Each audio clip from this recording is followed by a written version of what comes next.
Yang kedua, bahwa seluruh mufassir sepakat bahwa potongan ayat innama yuridullah liyudhiba ankumur rijsa ini tidak turun dalam rangkaian ayat tentang istri Nabi. Ini turunnya terpisah.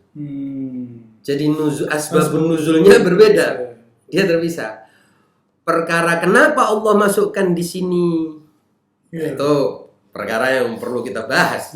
Sebagian mufassir membahas, tapi alam atau batu misalnya ada hikmah. Ya mungkin tidak ingin terlalu jauh menunjukkan apa-apa.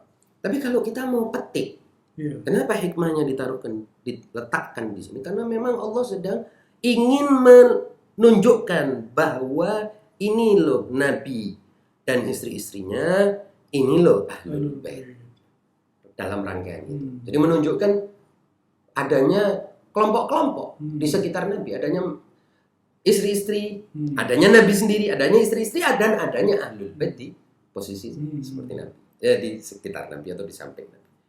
Ini hikmah sederhana.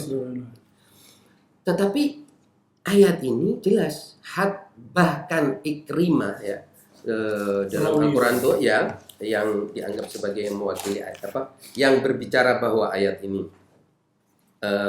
turun kepada mencakup istri-istri Nabi, itu juga tidak meyakini bahwa ayat ini turun ya Ikrimah dan Urwah ya yang percaya bahwa ayat ini turun kepada istri-istri Nabi, dia juga tidak menyatakan bahwa ayat ini, potongan ayat ini innama yuridullah itu asbabun nuzulnya sama dengan ayat-ayat yang berbicara tentang istri-istri Nabi.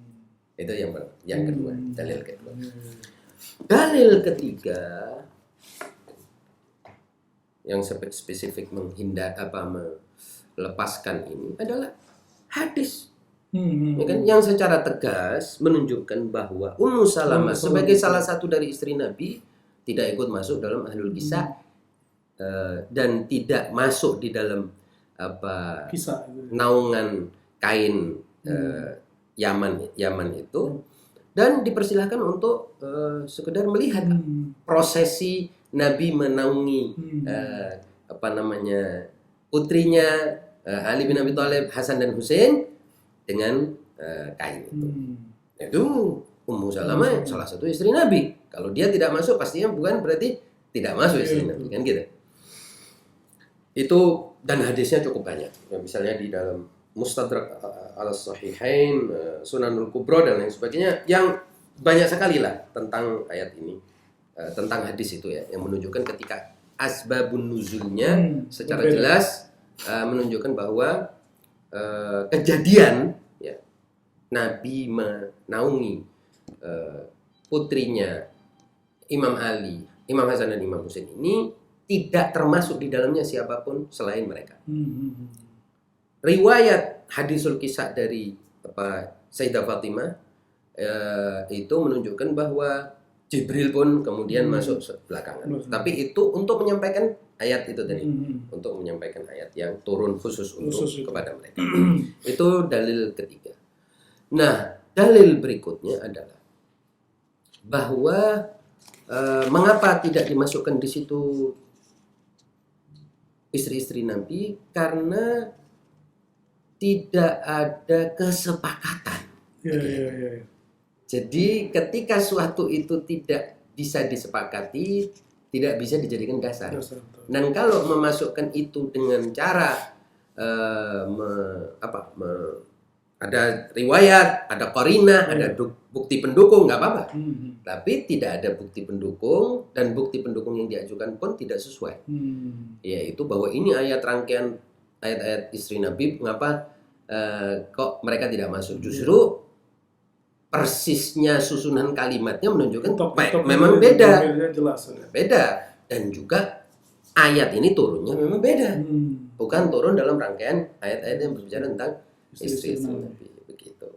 Jadi tidak benar ya logika penyisipan itu tiba-tiba sehingga tidak sesuai alur begitu. Nah, justru ini kan di dalam Al-Quran kan banyak ayat yang seolah-olah tidak nyambung dengan ayat sebelumnya. Tapi kan sambungannya bukan di kepala kita. Sambungannya ada banyak maksud tujuan Tujuan. dari kenapa kata-kata ini, kalimat ini, ayat ini diletakkan di sini. Atau potongan ayat ini kenapa di sini? Itu ada banyak maksud. Ahli-ahli balaghah bisa menjelaskan itu. Ahli-ahli yang berbicara tentang mengapa. Di antaranya misalnya untuk mengejutkan orang. Jadi kalau kita berbicara tentang suatu masalah, tema ini sedang mengalir, tiba-tiba kita beralih, kita inginkan orang itu kembali kembali perhatian, kembali fokus. Kok pembicaraan berubah ini? Tadinya sudah mengayun-ngayun di satu tema, ini kok pindah tema. Itu kadang-kadang maksudnya adalah untuk menegaskan pentingnya tema yang sedang dibahas ini, atau untuk menggugah kembali perhatian si pendengar atau lawan bicaranya. Gitu. Kalau tadi Ustaz kan sempat disinggung soal penghuni tetap gitu ya. Tidak ada adalah kepala rumah tangga. Terus kemudian ya keluarga, anak turunan gitu ya. Yeah. Jadi kalau pembatasan soal sahabat itu kan berarti udah kita bisa gugurkan ya. Ya, sahabat apalagi maksudnya tidak masuk di situ. Masuk. Kan ini kan saya bilang, kalau masuk sahabat secara otomatis juga perlu dimasukkan dzurriyyah secara keseluruhan. Sementara ayat ini kan secara spesifik bicara ankum. Ankum itu kan spesifik kepada kalian. Berarti kan orangnya kan terbatas, bukan secara keseluruhan. Selain itu juga seperti yang sudah kita bahas pada bagian sebelum, kesucian ini kalau diberikan kepada semuanya kan akhirnya cek kosong. Ya, bukan, nggak bermakna. Iya, betul. Apa maknanya kalau sesuatu itu terlalu umum? Betul. Apa maknanya? Sesuatu tidak bisa punya makna kalau terlalu umum. Ya kan? Kata-kata itu tidak bisa punya makna kalau dia tidak dibatasi. Didefinisikan gitu. Iya, didefinisikan. Didefinisikan itu. Definisi, ya proses mendefinisikan sesuatu kan dengan memberikan batasan, pembedaan dengan yang lain, fasal ya, dan menguraikan hakikat dari yang dimaksud oleh kata itu. Gitu. Dan itu menunjukkan bahwa memang berbeda dengan yang lain. Ya dong, apalagi ini masalahnya mensucikan, wa yutahhirakum tathira. Itu kan sangat yudhiba ankumur rijsa. Ini juga sesuatu yang besar. Kemudian mutahhirakum tathira. Jadi menghilangkan dari kalian kotoran dan mensucikan kalian sesuci-sucinya. Kalau ini mencakup semua orang, ya sudah, agama ini ya tinggal berleha-leha aja kita kan. Gitu. Saya kira begitu. Kalau Rasul sudah sering untuk mendeklar itu, seperti cerita Jumat yang lalu bahwa Rasul mampir ke rumah Sayyidah Fatimah, sholat, terus membaca ayat itu kan. Artinya ini kan masyarakat atau umat pada saat itu kan sudah tahu. Makanya kan saya bilang kesepakatan. Nah, itu sebetulnya kesepakatan. Kesepakatannya 5 orang. Nggak ada yang mengganggu kalau ke 5 orang. Makanya kan kemarin kita ulang-ulang mengatakan bahwa jangan ada yang merasa tahu soal ini yang lain tidak tahu, mengklaim umat Islam secara keseluruhan percaya. Persoalannya ada yang mau spesifikkan tertentu. Ada yang mau besarin cakupannya sehingga mencakup orang-orang atau kalangan atau kelompok yang tidak mungkin bisa dimasukkan, tidak logis. Khususnya ketika masukkan misalnya seperti dzurriyyah. Ini kan yang kita persoalkan. Dzurriyyah ini kan di dalamnya ada siapa saja. Ya kan, apalagi ada yang memasukkan Alu Abbas, artinya keluarga Al-Abbas, keluarga Ja'far, keluarga Aqil, keluarga Ali. Ini dan itu memang ada itu kalau mau bicara tentang politik, ya ada kehendak dari terutama Bani Abbas untuk dapat cek kosong. Nah, ini ketika mereka berkuasa itu mereka ingin mengatakan ya mereka mewakili yang orang yang disucikan ini, jangan menolak, jangan menentang. Kita bagian dari itu. Kita bagian dari itu. Tetapi kenyataannya tidak mungkin itu terjadi. Tidak ada bukti seperti itu, dan kalaupun karena memang yang disepakati ini terbatas, tidak mungkin digugurkan dengan memberikan cover ya, memberikan cakupan kepada semua yang tidak dibatasi ini tanpa dalil. Jadi sesuatu yang khusus itu ada kaidah.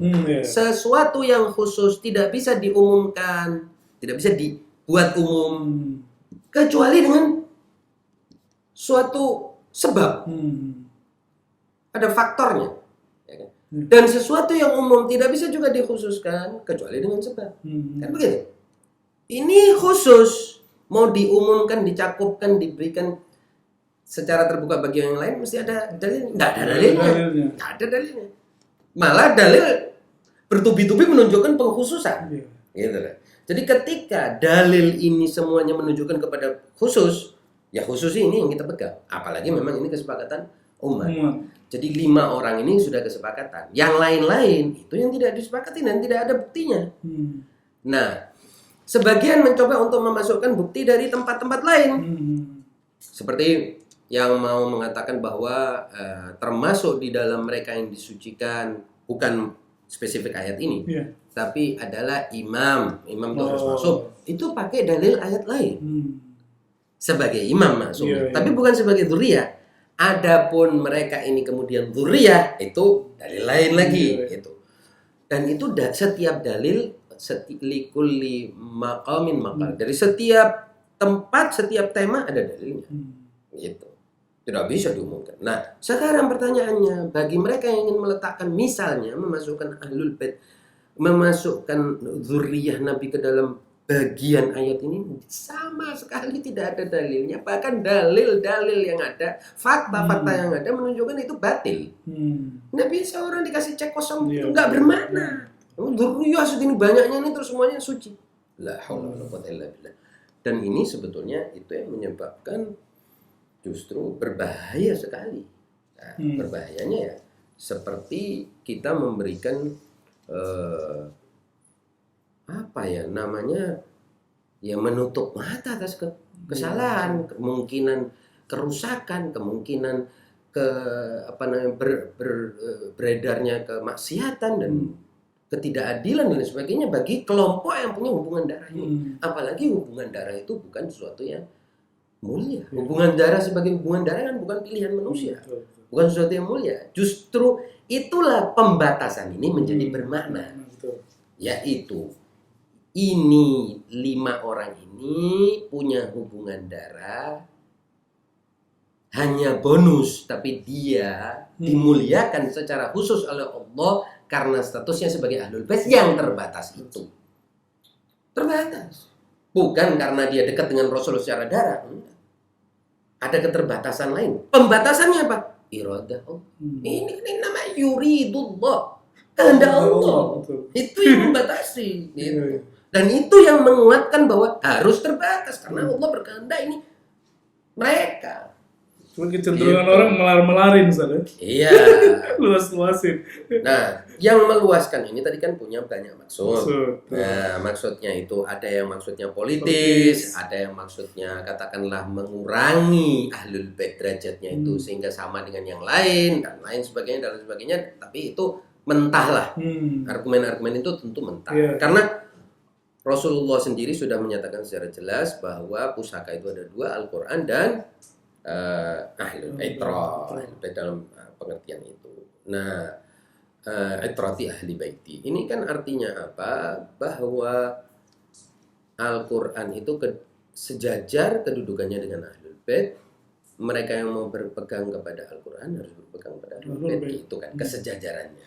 Oleh sebab itu harus meyakinkan, harus sesuatu yang jadi ijma, konsensus seperti Al-Quran itu konsensus seluruh muslimin bahwa dia terjaga dari segala tahrif atau perubahan dan penambahan. Ini juga terbatas, orang-orangnya tidak semua orang, sehingga orang bisa gugat. Misal contoh, ada dzurriyyah yang kalau kita percaya teori atau pendapat yang mengatakan dzurriyyah itu ahlul bait. Ada dzurriyyah yang begitu banyak, dzurriyyah yang bisa kita bilang ini kok kayak orang seperti ini kok suci. Nah, adapun ahlul bait yang 5 itu tidak ada yang bisa menggugat kesuciannya, ketakwaannya, kemuliaannya, keilmuannya, kualitas-kualitas moral dan psikologisnya, kejiwaannya semuanya diakui oleh semua kalangan. Jadi Ustaz, kalau tadi itu kita sudah sepakat bahwa 5 orang itu tidak bisa diganggu kan? Ya.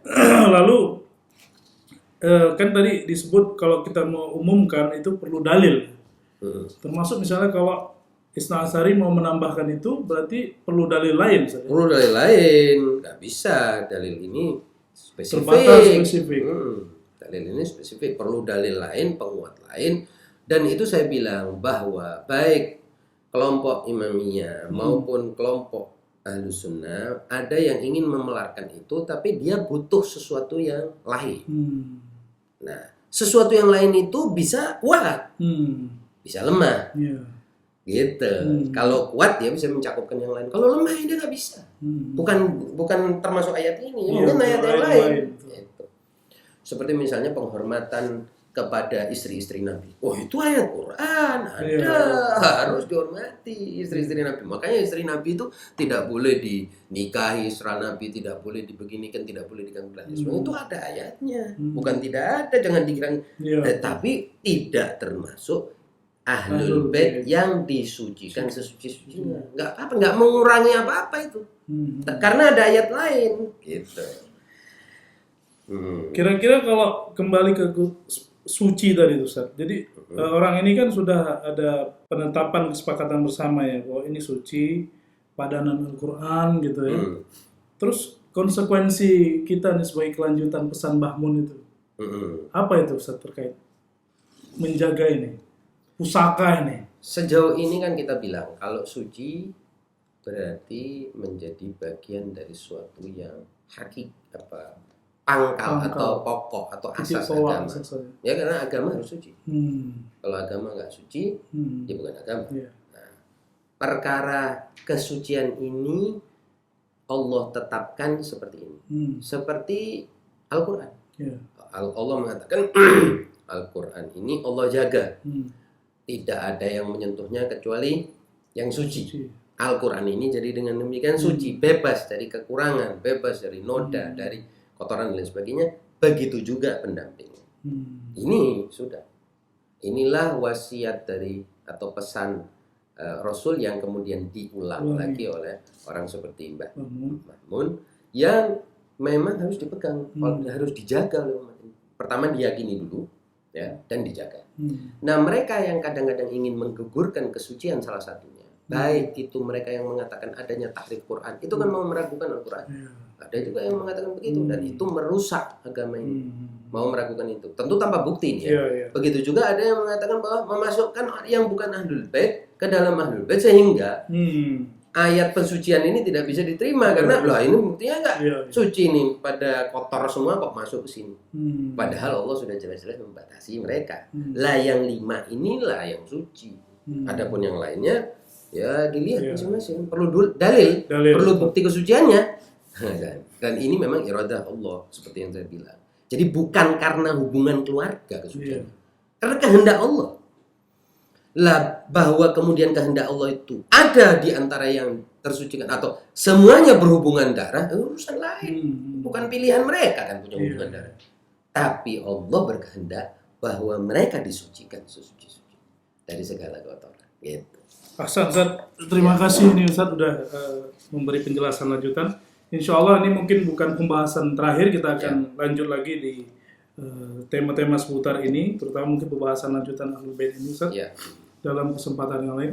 Dan kita sudah banyak mendedah hal-hal yang bersifat detail dan teknis, sehingga insya Allah nanti dalam pembahasan berikutnya kita dapatkan yang lebih mendalam. Lebih kurang mohon maaf, hadis-hadis ya insya Allah. Lebih kurang mohon maaf, wassalamualaikum warahmatullahi wabarakatuh.